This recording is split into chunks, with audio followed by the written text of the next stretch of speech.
Excellency, आप जानते हैं कि मैरीटाइम ट्रेड की दुनिया में भारत के लाखों सी फेरर्स आज दुनिया के अलग अलग समुद्र में अपनी सेवाएं दे रहे हैं, विश्व की प्रगति में बहुत बड़ा योगदान दे रहे हैं और मैं समझता हूं कि उनकी सुरक्षा भी उतना ही महत्वपूर्ण है। एक्सेलेंसी, समझौते के लिए शांति के प्रयासों में आपने भरपूर प्रयास किया है। मुझे पूरा विश्वास है कि समझौते में सी फेरर की सुरक्षा भी सुनिश्चित होगी और उसको प्राथमिकता मिलेगी। He's the most beautiful looking man. He looks so nice. He's like an angel. But actually, he's as tough as he's a killer. I don't want to. He's a killer.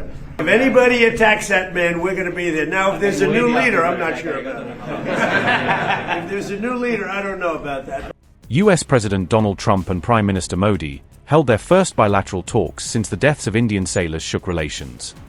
Prime Minister Modi reportedly raised concerns over the safety of Indian seafarers during his high-stakes meeting with Trump. Trump called Prime Minister Modi beautiful and an angel, even as the Indian leader pressed for answers on the incident. Did Trump offer America's help to India after CENTCOM strikes reportedly led to the deaths of 3 Indian nationals? Prime Minister Modi and Donald Trump met on the sidelines of the G7 summit in France on June 17 amid growing tensions. Thank you very much. We had some great meetings in France. The group of people used to be the G8, now it's the G7. I don't know if that was a good deal or not, but it's a G7, and we have a G2 coming up, and then we have a G20 coming up. You know what the G2 is, I think, most of you. But we had in particular some very good conversations with Prime Minister Modi, India, and we're doing trade deals. We're doing a lot of things. A lot of things are happening between the United States and India. The United States is doing the best we've ever done. We have over $19.2 trillion coming in, and we're building factories. We're building everything, and Prime Minister is building a lot in the United States. He's spending a lot of money in the United States, so we appreciate that job. But I just want to say he's been my friend for a long time now, and we've always had a great relationship, and it's great to be with you. Thank you very much. Great to be with you. राष्ट्रपति जी, आपसे मिलकर के बहुत खुशी हो रही है और पिछले वर्ष हम वाशिंगटन में मिले थे। उसके बाद हमारे संबंधों में एक नई गति आई है, नई ऊर्जा आई है और कई विषयों में हम बहुत मिल करके आगे चल रहे हैं। Mr. President, it's a pleasure to meet you here in India. We had an extremely productive meeting in Washington last year, and since then we have given new speed and new energy to our relations, and we are working together on a number of areas. और हमारे लिए खुशी की बात है कि हमारी दोनों टीमें भी मिलजुल करके हमने जो टारगेट तय किए उसको पूरा करने के लिए भरपूर प्रयास कर रहे हैं और हम बहुत तेजी से आगे बढ़ रहे हैं। And we are also happy that our teams have also been working in close coordination and engagement, and they have been working towards achievement of the targets that we had set for ourselves last year. Excellency, Paschim Asia में शांति के जो प्रयास प्रगति हुई है, इसके लिए मैं आपका अभिनंदन करता हूं। Mr. President, I commend you for your leadership on the progress that has been made in the efforts to restore peace in West Asia. आपके इन प्रयासों के कारण पश्चिम एशिया में शांति की एक नई किरण नजर आ रही है और हम आशा करते हैं कि चिरस्थायी शांति बनेगी। Thanks to your efforts, Mr. President, new hope for peace and stability in the region has been rekindled, and I'm confident that this will lead to a long-standing peace in the region. Excellency, आप और हम सभी इस बात से सहमत हैं कि हॉर्मुज का खुला रहना एक वैश्विक अर्थव्यवस्था के लिए बहुत ही अनिवार्य है। Mr. President, you and I agree that keeping the Strait of Hormuz open is vital for the global economy. Excellency, हम हमेशा कहते रहे हैं कि फ्रीडम ऑफ नेविगेशन सुनिश्चित होना चाहिए और इस पर हम सब ने मिलकर के बल देना चाहिए। India has consistently emphasized the importance of ensuring freedom of navigation, and we should work together and place a particular emphasis on that. Excellency, आप जानते हैं कि मैरीटाइम ट्रेड की दुनिया में भारत के लाखों सी फेरर्स आज दुनिया के अलग अलग समुद्र में अपनी सेवाएं दे रहे हैं, विश्व की प्रगति में बहुत बड़ा योगदान दे रहे हैं और मैं समझता हूं कि उनकी सुरक्षा भी उतना ही महत्वपूर्ण है। Mr. President, you are aware across the world, Indian seafarers in hundreds of thousands are working and they're performing their duties across global maritime trade routes, including the Strait of Hormuz, and their safety is of utmost importance to us. Excellency, समझौते के लिए शांति के प्रयासों में आपने भरपूर प्रयास किया है। मुझे पूरा विश्वास है कि समझौते में सीफेयर की सुरक्षा भी सुनिश्चित होगी और उसको प्राथमिकता मिलेगी। Mr. President, you made tremendous efforts towards reaching this understanding and this agreement, and I'm confident that the issue of seafarers will receive the highest priority during the implementation of this agreement. Excellency, मैं फिर एक बार पश्चिम Asia में शांति बहाल कराने के आपके भरसक प्रयासों का मैं पूरी प्रशंसा करता हूं और आपका अभिनंदन करता हूं। Mr. President, once again, I deeply appreciate and I deeply commend your efforts in ensuring the restoration of peace and making efforts towards restoration of peace and stability in West Asia. Thank you very much. Thank you. Thank you. Friends, thank you. Any questions? Mr. President, we just heard the Prime Minister praise your efforts, peace efforts in the Middle Thank East. you. Do you think you can carry the momentum from the Iran deal over to securing an end to the war in Ukraine? And can you tell us about your conversations with President Zelensky here at the G7? Well, I had very good talks with President Zelensky and with President Putin, and we'd like to see that one end. I ended 8 wars, and to be honest with you, I thought this would have been one of the easier ones, but they're not liking each other too much, and that makes it much more difficult. But we're working. I had 2 good conversations with President Zelensky and with President Putin.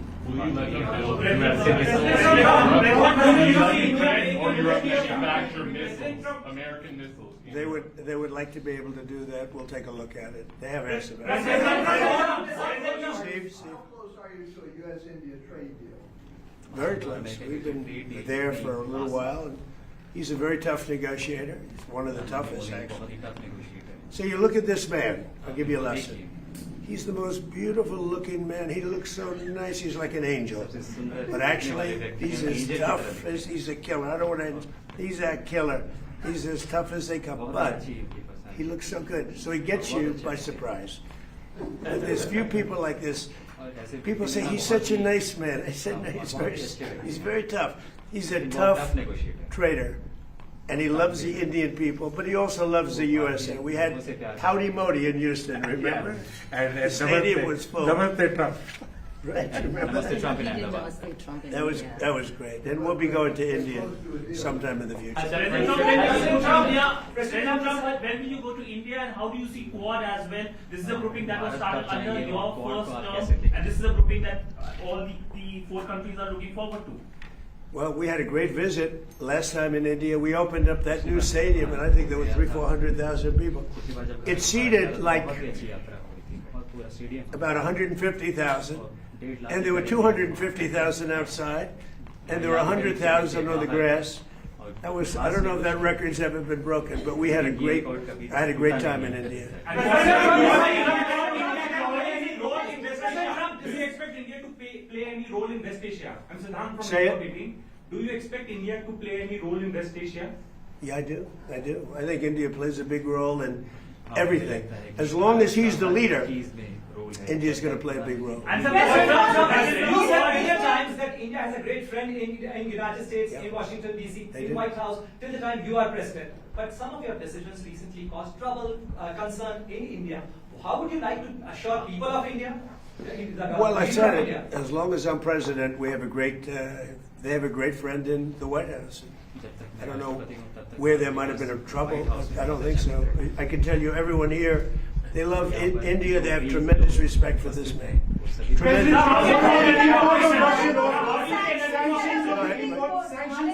Right, ma'am. Are there going to be sanctions that are going to be reimposed on Russia now that the focus has once again been shifted to the Ukraine-Russia war? We are looking at that. We're seeing how far the price of oil comes down. It's really tumbling. It's, I guess, 74, 75 right now. So it's down. It's soon going to be at the number that it was 4 months ago. It's pretty amazing. And on top of that, we will have an Iran without a nuclear weapon, which I can tell you the Prime Minister feels very strongly about that, too. What is your from your G7 leaders?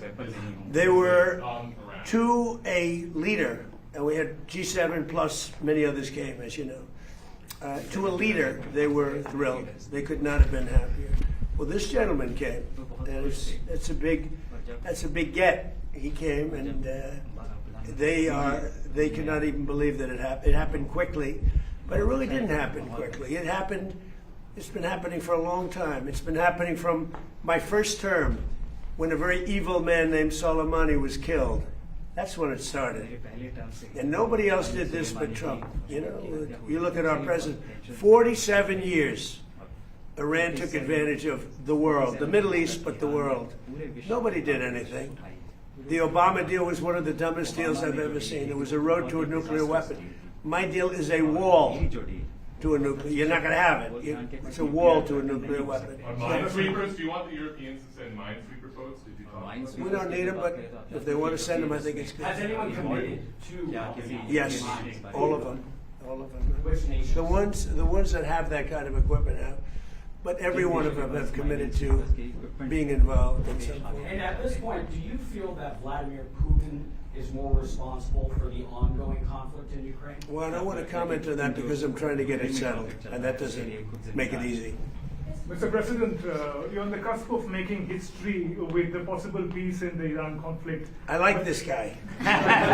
You know, your reporters are much nicer than mine. Go ahead. From Hindustan, but there is also tragic loss of lives of Indian sailors recently, sir, in American strikes. Any words of condolences for the grieving families, sir? Yeah, I do. I heard about that.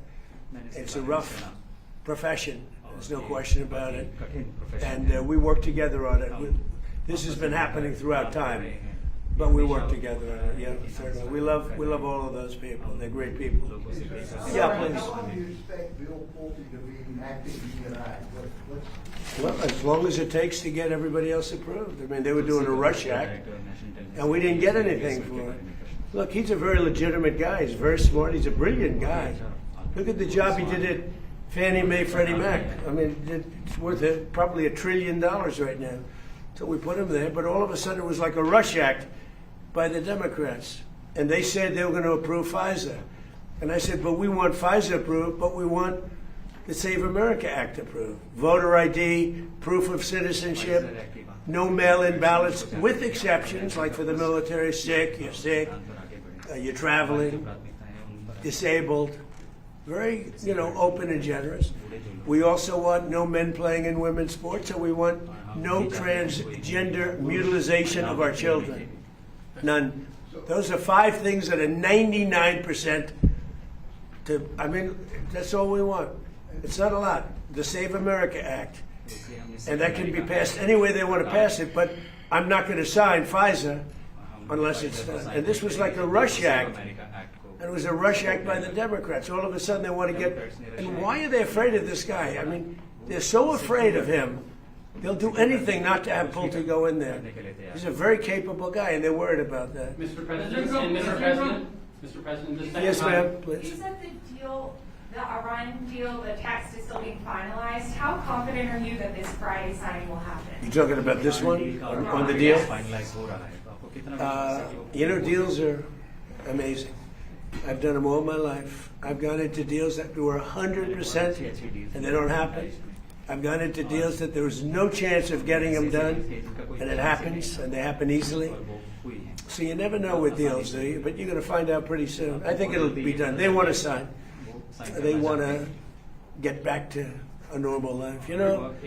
We hit them very hard. Don't forget, people talk about when this started. This didn't start 3-4 months ago. This started years ago when I took out Soleimani. That was a big event. There are those that say it was the biggest event in the Middle East in 50 years. So we took him out, and they became a much different country. And then I terminated the JCPOA, that's Barack Hussein Obama's horrible deal, that gave them a nuclear weapon.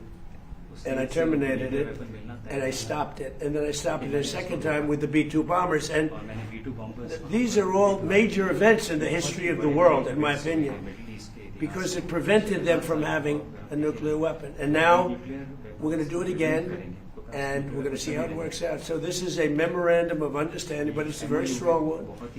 This isn't just like a 2-paragraph. This is a long, pretty detailed memorandum that goes into a regular contract. I would think they would do it. If they don't, then that's okay. We'll have to start the process again. And we don't lose. We have the greatest military in the world. We have the greatest blockade. The naval blockade was 100% effective. And again, they have no Navy, they have no Air Force, all bombed down. I don't want to say the leaders, but first level of leader, gone. Second level of leaders, gone. Some of the third level of leaders, gone. And they want to make a deal. They are so ready to make a deal. Yeah. But you know what? The defense relationship between India and the United States. Sorry, I'm speaking. I won't. That's okay. Can you speak to the defense relationship between India and the United States? I think it's a great relationship. I can tell you this, without having a contract, we don't have a contract. You have to write contract. But if they were attacked, we would be there to help them. And how are trade negotiations? How is that? Is that a good statement? Okay, come here, man. If anybody attacks that man, we're going to be there. Now, if there's a new leader, I'm not sure about it. If there's a new leader, I don't know about that. But if they're attacked and he's the leader, we're going to be there to help. And we have, and I will say this, and everybody says it. I had a great meeting 3 weeks ago with President Xi of China. We have the strongest military in the world by far, and I built it in my first term, and we're using it in my second term, and they gave some of it away stupidly in Afghanistan, as you know, and they spent a lot on Ukraine, $350 billion, but we have the most powerful military in the world. You saw that with Venezuela, which was 48 minutes. And now our relationship with Venezuela is great. We paid for the cost of the war 40 times, taking millions of barrels out. Venezuela is benefiting. We're benefiting. Venezuela is benefiting. And then we go to Iran. And really in the first week, militarily, we defeated Iran. Nobody thought that could be done. Yeah, please. Do you want Israel to halt its military campaign? No, I want Israel to be able to protect himself, but I do want them to use good judgment. Skilled